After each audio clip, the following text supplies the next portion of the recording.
नमस्कार, मैं हूं दिव्या और आप देख रहे हैं आंखें न्यूज 24। आइए सबसे पहले नजर डालते हैं आज के मुख्य समाचारों पर।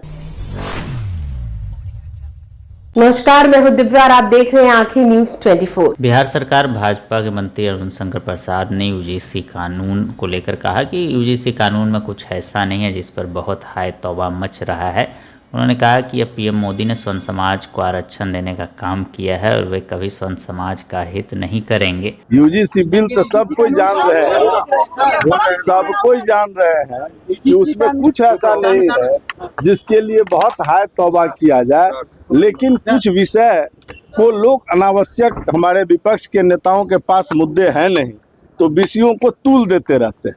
कुछ सुधार के उपाय किए जाते हैं। करनी सेना नहीं, ऐसा कुछ नहीं है उसमें। देखिए, आदरणीय नरेंद्र मोदी जी किसी भी समाज को नाराज नहीं करते हैं और यही कारण है कि सवर्ण समाज को आरक्षण देने का काम किसने किया? आदरणीय नरेंद्र मोदी जी ने किया। तो वो कभी सवर्ण समाज का अहित कर ही नहीं सकते हैं, किसी भी समाज का वो अहित नहीं करेंगे। समीक्षा होनी चाहिए, पुनर्विचार होना चाहिए। अगर उसकी जरूरत होगी तो स्वयं भारत के प्रधानमंत्री स्वयं इतने समझबूझ वाले हैं कि वो सारे चीजों का निदान करेंगे। लेकिन लोग इस कानून का बहिष्कार कर रहे हैं। अरे कुछ न कुछ लोग तो हर कानून का, अच्छे से अच्छे कानून का भी करता है। तो विपक्ष का क्या काम है? विपक्ष तो यही करेगा, उसके पास कोई मुद्दा है नहीं।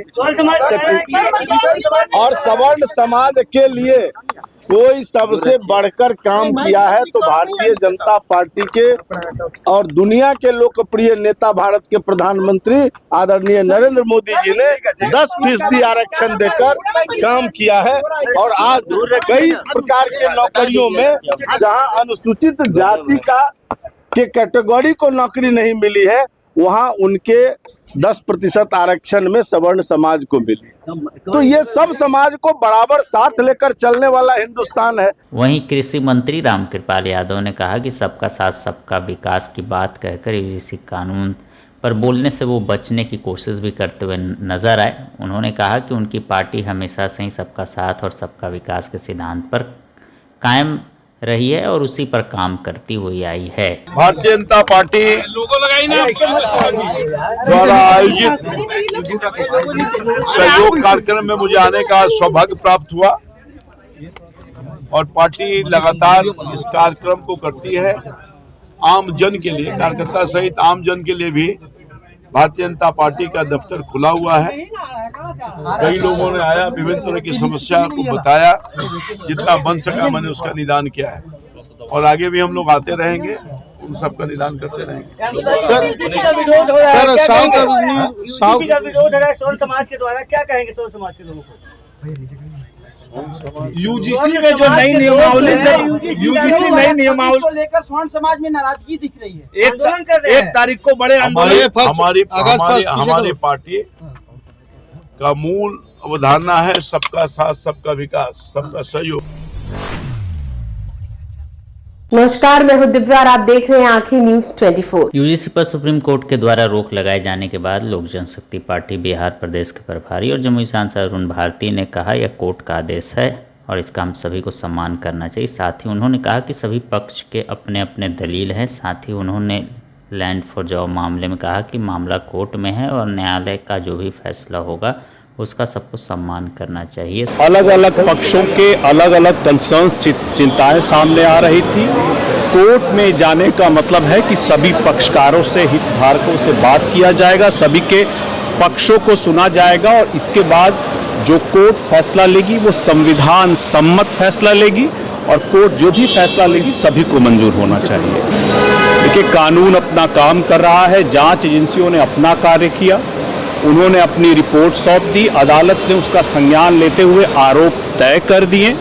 अब इस पर सभी पक्ष अपनी अपनी बातों को रखेंगे और कोर्ट इस पर जो एक न्यायिक प्रक्रिया है संविधान के तहत, उस पर संज्ञान लेकर काम कर रही है। आप इन सारी प्रक्रियाओं को चलने दीजिए, जल्द ही दूध का दूध और पानी का पानी हो जाएगा। अगर आप संवैधानिक पद पर रहते हुए अगर जांच एजेंसियों पर इस तरह से सवाल उठाएंगे, आपका कंसर्न एक वाजिब है कि आप जांच होनी चाहिए इस चीज़ की, लेकिन आप उनके कार्यशैली पर अगर बार बार इस तरह से संविधान के द्वारा, कानून के द्वारा सम्मत संगठन पर इस तरह से आप उंगली उठाएंगे तो यह बताता है कि आपको संविधान पर, संविधान बाबा साहब के द्वारा दिए गए संविधान पर भरोसा नहीं है, और ऐसे आदमी को फिर अपने पद पर बने रहने का कोई औचित्य नहीं है। संवैधानिक पद पर रहते हुए संविधान की गरिमा को भी रखना आपकी ही काम है। जांच एजेंसियां जब जांच करती हैं, हर पहलुओं को ध्यान में रखकर जांच करती हैं, और उसी जांच के आधार पर ही सुप्रीम कोर्ट में आरोप तय किए गए हैं। आपको भी पता है, जांच एजेंसियों के इस पर आपको विश्वास रखना चाहिए, और उसके बाद फिर आपके पास न्यायिक प्रक्रिया का भी सहारा है। तो ऐसे में किसी भी संवैधानिक पद पर रहे हुए आदमी को इस तरह की बात नहीं कर। नमस्कार, मैं हूं दिव्या और आप देख रहे हैं आंखें न्यूज 24। सुप्रीम कोर्ट ने यूजीसी विनियम 2026 को चुनौती देने वाली याचिकाओं पर सुनवाई की। कोर्ट में इन विनियमों को सामान्य वर्गों के विरुद्ध भेदभावपूर्ण होने के आधार पर चुनौती दी गई है। ऐसे में सुनवाई के दौरान सुप्रीम कोर्ट ने यूजीसी के नए नियमों पर रोक लगा दी। अब नए आदेश तक 2012 के नियम ही लागू रहेंगे। सुनवाई के दौरान शीर्ष अदालत ने सख्त टिप्पणी करते हुए कहा कि नए नियम अस्पष्ट हैं। कोर्ट ने कहा कि नए यूजीसी नियम का दुरुपयोग हो सकता है। इसके साथ सुप्रीम कोर्ट ने केंद्र सरकार को नोटिस जारी किया और यूजीसी के नए नियमों पर अगले आदेश तक रोक लगा दी है। अब इस मामले पर अगली सुनवाई जो है 19 मार्च को होगी। इसको लेकर बिहार के उप मुख्यमंत्री सम्राट चौधरी से जब सवाल किया गया तो उन्होंने कहा कि देखिए, न्यायालय का फैसला आ चुका है और न्यायालय का जो आदेश है उस पर सरकार कार्रवाई करेगी। और उन्होंने क्या कुछ कहा, सुनिए इस वीडियो में। न्यायालय का आदेश है, सरकार क्या करे? सरकार जो है, जब न्यायालय का कोई आदेश हो गया तो उस पर कार्रवाई करेगी। लालू परिवार को अब रोजाना पेशी होगा। मार्च से कोर्ट ने ये किया कि रोजाना सुनवाई होगी। देखिए, किसी भी केस को एक समय के अंदर सुनवाई करनी चाहिए। न्यायालय जो तय करता है उस पर सब सरकार को कल जिस तरीके से सब प्लेन क्रैश हुआ, ये जांच का विषय विपक्ष के नेता ममता बनर्जी खास देखिए, ममता दीदी को राजनीति करने की जरूरत नहीं है। उनके परिवार के सदस्य सरकार के साथ खड़े हैं और सरकार का स्पष्ट मानना है किसी तरह की भी चूक हुई है तो लगातार जो परिवार का आदेश होगा उस पर कार्रवाई। समाचारों में अब वक्त हो चला एक छोटे से अंतराल का। पटना में कई वर्षों से शिक्षा में अहम योगदान दे रहा है Gyansthali high school Alamganj Patna city, जहां 10वीं और 12वीं की बोर्ड परीक्षाओं में 100% अंक प्राप्त कर रहे हैं बच्चे। एक ऐसा स्कूल जहां न केवल होती है पढ़ाई बल्कि साथ ही साथ होती है कल्चरल एक्टिविटी, स्पोर्ट्स एक्टिविटी से जुड़े गेम्स, मैथ ओलंपियाड से लेकर साइंस ओलंपियाड, जहां बच्चों के लिए स्कूल कैंपस अत्याधुनिक सुविधाओं से लैस, छोटे बच्चों के लिए वाहन और ट्रांसपोर्ट की विशेष सुविधा। तो देर किस बात की, आज ही कराएं अपना नामांकन Gyansthali high school Alamganj Patna city में, जहां नामांकन की प्रक्रिया जारी है। संपर्क करें पुलिस चौकी Alamganj main road near Alamganj थाना पटना बिहार 800007। ब्रेक के बाद आपका फिर से स्वागत है। नमस्कार, मैं हूं दिव्या और आप देख रहे हैं आंखें न्यूज 24। यूजीसी को लेकर लगातार आंदोलन हो रहे हैं। सोशल मीडिया पर यूजीसी रोल बैक के लगातार हैशटैग जो हैं वो ट्रेंड कर रहे हैं। वहीं ज़मीनी स्तर पर भी खूब अलग अलग राज्यों में आंदोलन हो रहे हैं। इसी दौरान यूजीसी के खिलाफ राजपूत करनी सेना ने भी जेपी गोलंबर पर आक्रोश मार्च निकाला। सुप्रीम कोर्ट के फैसले से हालांकि वो खुश दिखे, लेकिन सरकार पर कहा कि अभी भी सरकार जो है संदेह के घेरे में। और उन्होंने क्या कुछ कहा, सुनिए इस वीडियो में।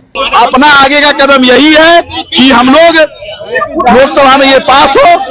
ये सुप्रीम कोर्ट ने वापस ले लिया है। नहीं, अगर ये सरकार अगर इसमें कोताही बरतती है, लोकसभा जो सत्र चल रहा है हम उसमें मांग कर रहे हैं कि ये कानून लोकसभा सत्र में पारित हो। ये वापस हो चुका है, नहीं तो इसमें संशोधन हो। नमस्कार, मैं हूं दिव्या और आप देख रहे हैं आंखें न्यूज 24। बिहार में मौसम के रुख में उतार चढ़ाव देखा जा रहा है। 2-3 दिनों की राहत के बाद बिहार के कुछ जिलों में सर्दी बढ़ने के आसार हैं, तो राजधानी पटना में न्यूनतम तापमान में क्रमशः बढ़ोतरी के आसार जताए जा रहे हैं। मौसम विभाग के अनुसार एक सप्ताह में पटना में गर्मी दस्तक दे सकती है।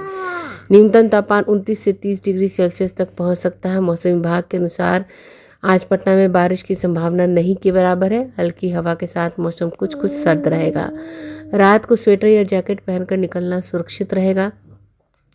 जानकारी के अनुसार आज पटना में न्यूनतम तापमान 11 से 13 डिग्री सेल्सियस तो अधिकतम तापमान 22 से 23 डिग्री सेल्सियस के बीच रहने की संभावना है। दिन में धूप निकलेगी और मौसम साफ रहने वाला है। शाम को मौसम अपेक्षाकृत सर्द होगा। नमी का स्तर 68% और वायुमंडलीय दबाव 1019 के स्तर पर रहेगा। आबो हवा की बात करें तो पटना का AQI आज 126 के लेवल पर है, जो मानव स्वास्थ्य के लिए खतरनाक है। कल 30 जनवरी को पटना के मौसम में थोड़ा बदलाव दिखेगा। न्यूनतम और अधिकतम तापमान में थोड़ी सी गिरावट आने की संभावना है। मौसम ज़्यादातर सूखा रहेगा। फिलहाल बारिश की संभावना नहीं दिखती। सुबह और रात को कोहरे की वजह से विजिबिलिटी कुछ कम रहेगी। बच्चे, बुजुर्ग और बाहर निकलने वालों को सावधान रहना पड़ेगा। दिन के तापमान को देखकर रात को असावधानी हानिकारक हो सकती है। शाम को बिना गर्म कपड़ों के निकलना सेफ नहीं होगा। अगर आपने अभी तक हमारे चैनल को सब्सक्राइब नहीं किया है तो हमारे चैनल को जल्द से जल्द सब्सक्राइब करें, लाइक करें और शेयर करें। देश और दुनिया की तमाम खबरों को देखने के लिए लगातार देखते रहें आंखें न्यूज़ 24।